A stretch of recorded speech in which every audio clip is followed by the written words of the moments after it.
पाक sponsored terrorist attacks में अपने प्रियजनों को खोया था। हमारी सेनाओं ने सिर्फ उनको टारगेट किया जो इन आतंकियों को सपोर्ट करते हुए भारत पर हमला करने की कोशिश में लगातार शामिल थे।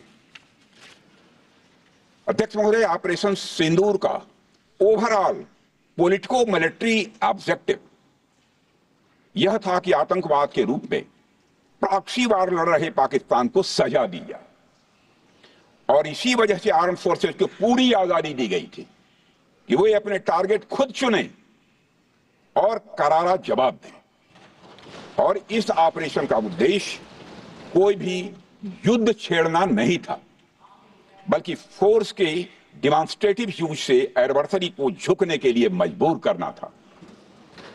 10 मई की सुबह जब भारतीय वायुसेना ने पाकिस्तान की मल्टीपल एयरफील्ड्स पर करारा प्रहार किया तो पाकिस्तान ने हार मान ली।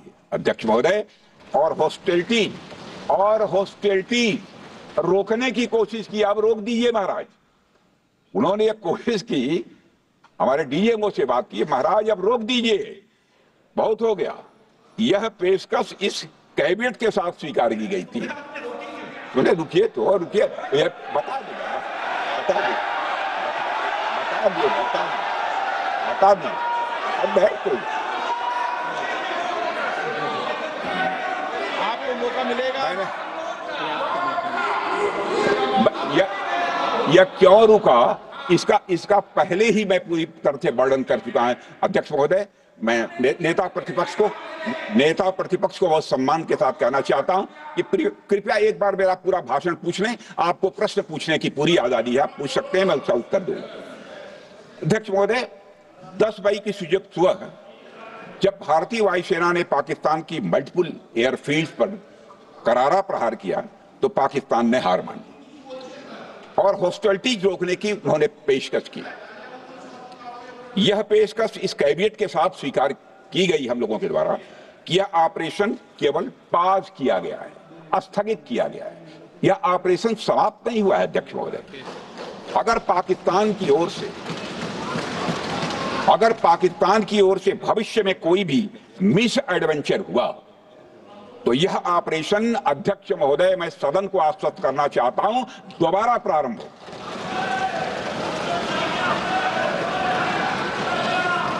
अध्यक्ष महोदय, भारतीय वायुसेना के जबरदस्त हमलों, नियंत्रण रेखा पर थल सेना की मजबूत जवाबी कार्रवाई और नौसेना के हमलों के डर ने पाकिस्तान को झुकने के लिए मजबूर कर दिया। अध्यक्ष महोदय, और पाकिस्तान की हार उनकी एक सामान्य विफलता नहीं थी, बल्कि यह उसके सैन्य बल और मनोबल या दोनों की एक हार थी।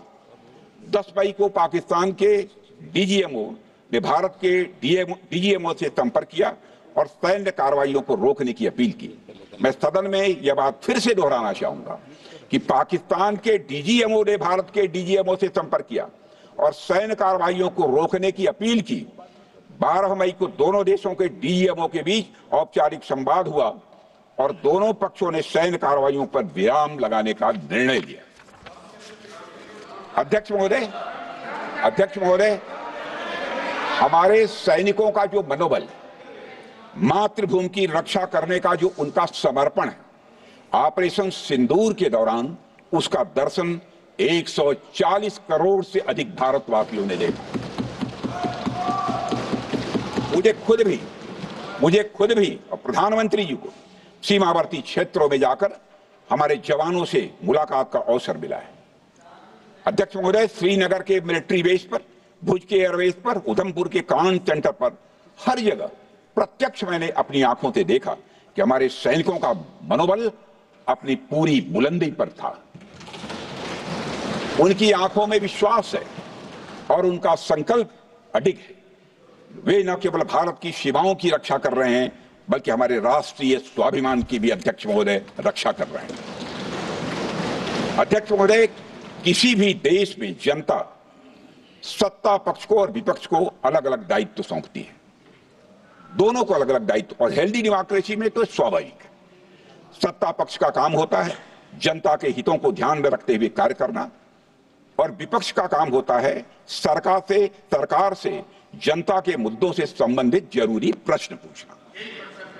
ऑपरेशन सिंदूर क्यों शुरू किया गया, इसकी जानकारी दी गई है और आज भी मैंने सदन को दी है।